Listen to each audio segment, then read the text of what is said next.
హిందూ ఉండాలంటే సంస్కృతి సాంప్రదాయాలు ఉండాలి. ఈ సంస్కృతి సాంప్రదాయాలు నడవాలంటే ఈ దేశం ఉండాలి. ఈ దేశం ఉండాలన్నా కూడా హిందూ దేవాలయాలు ఉంటేనే. కాబట్టి హిందూ దేవాలయాల యొక్క ప్రాముఖ్యత అంత గొప్పది. ఇదే కాదు, ఒక హిందూ దేవాలయంలో అన్నము రామచంద్ర అని చెప్పి ఆకలితో వచ్చిన వాళ్ళకి అన్నం పెడుతుంది నా యొక్క దేవాలయం. అంతేకాదు, వైద్యో నారాయణి భవ అని చెప్పి అనారోగ్యంతో వచ్చిన వాళ్ళకి బాగు చేసి ఇంటికి పంపిస్తుంది నా దేవాలయం. ఇంతే అనుకుంటున్నారా?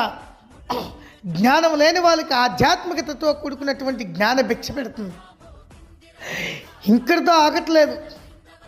మనిషి యొక్క మనసు బాగులేని పక్షంలో దేవాలయానికి వచ్చి దర్శనం చేసుకుంటే మనిషి యొక్క వాడుతున్నటువంటి సెల్ ఫోన్కి ఎలాగైతే ఛార్జింగ్ పెడుతున్నామో ఈ యొక్క మనిషికి మనసుకి కూడా అంతే ఛార్జింగ్తో కూడుకున్నటువంటి మనసుని ఉత్తేజపరిచి ఆ మనిషి ఇంటికి పంపిస్తుంది. అంత గొప్ప దేవాలయాల వ్యవస్థ నాది ఈ దేశంలో నడిచేది ఒకప్పుడు.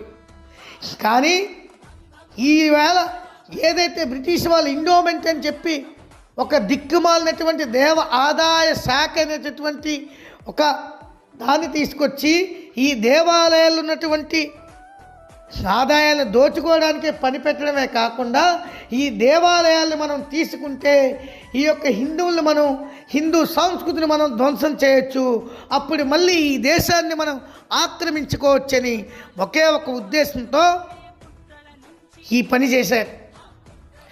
కావాలనుకుంటే మీరు గమనించండి, హిందువులారా ఏ మసీదు నుంచి కానీ ఏ చర్చి నుంచి కానీ ₹1 తీసుకోదు. కానీ అదే మసీదులో అదే చర్చిలో పనిచేస్తున్నటువంటి ఈ యొక్క ముల్లాలకి ఈ యొక్క పాస్టర్లకి నెలకి జీతాలు ఇస్తున్నారు. కానీ మన యొక్క పేటాల్లో మన ఆశ్రమాల్లో మన దేవాలయాల్లో ఉన్నటువంటి పంతులకు కానీ స్వామీజీలకు కానీ మఠాధిపతులకు కానీ కనీసం దీపదూప నైవేద్యాలకు ఇవ్వడానికైనా కూడా చేతులు రావు. కాబట్టి మన దేవాలయాలు వీళ్ళకి దోచుకునేటటువంటి కేంద్రాలుగా మారడమే కాదు, మన దేవాలయాలను అడ్డం పెట్టుకొని మన సంస్కృతిని సాంప్రదాయాల్ని నాశనం చేస్తూ మనకి హిందువుల యొక్క సంఖ్య కూడా తగ్గిస్తున్నారు. ఇటువంటి తరుణంలో హిందువులందరూ కూడా ఒక్కసారి నిద్ర లేచి కళ్ళు తెరిచి ఆలోచిస్తారని చెప్పి నేను కోరుకుంటున్నాను. ఎందుకంటే ఇంత జరుగుతున్నా కూడా మనకెందుకులే అని అనుకుంటే మన దేశంలో 9 రాష్ట్రాలు 9 దేశాలుగా విడిపోయాయి. ఇప్పుడు రాబోయే తరుణంలో 13 రాష్ట్రాలు 13 దేశాలుగా విడిపోవడానికి విచ్ఛిన్నమవుతున్నాయి. ఈ దేవాలయాల వ్యవస్థని అంత నాశనం చేశారు. కాబట్టి ఏదైతే ఇక్కడ కనిపిస్తున్నటువంటి ఈ యొక్క కాషాయ సముద్రం ఉందో ఈ సముద్రం ఓన్లీ అలలు మాత్రమే. ఈ ప్రభుత్వాలు ఏవైతే మన దేవాలయాలు మనకి విడిచిపెట్టకపోతే ఇదే కాషాయ సముద్రం ఉప్పొంగి ఉప్పెనలా ముందుకు వరకలేసుకొని వస్తే ఈ ప్రభుత్వాలు కానీ ఈ ప్రభుత్వం పెద్దల కుర్చీలు కానీ ఉంటాయా అని ఒక్కసారి మిమ్మల్ని సూటిగా ప్రశ్నిస్తున్నాను హిందువులారా. కాబట్టి హిందూ యొక్క తల్లులు ముఖ్యంగా ఆలోచించవలసినటువంటి సమయం ఆసన్నమైంది. ఒక ఛత్రపతి శివాజీ అంతలాగా హిందూ ధర్మాన్ని కాపాడాడంటే తన తల్లి జీజాబాయి తన బిడ్డని అలా తయారు చేసింది. ఒక స్వామి వివేకానంద ప్రపంచమంతా కూడా హిందూ ధర్మాన్ని ప్రచారం చేశాడంటే తన యొక్క తల్లి భువనేశ్వరిదేవి.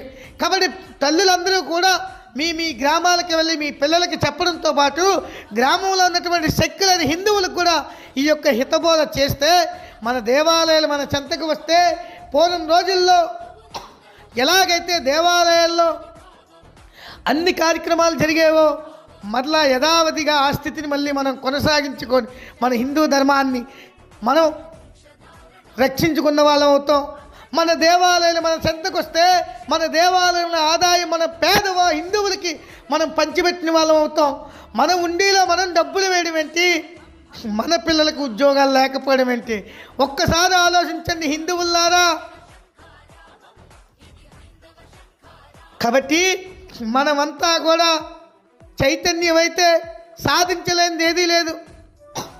మనమందరం కూడా కలిసి ఉంటే ఖచ్చితంగా కలబట్టి ఎదుటి వాడిని మనం కొమ్మగలం. మనం విడిపోతే ఖచ్చితంగా పడిపోతాం.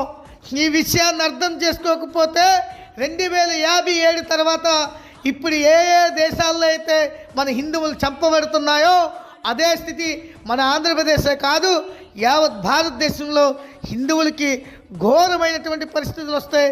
కాబట్టి ఏది ఏమైనా కూడా ఈ దేవాలయాలు మన చెంతకొస్తే మన హిందూ ధర్మం ఖచ్చితంగా నిలబడుతుందని చెప్పి నేను విశ్వసిస్తున్నాను.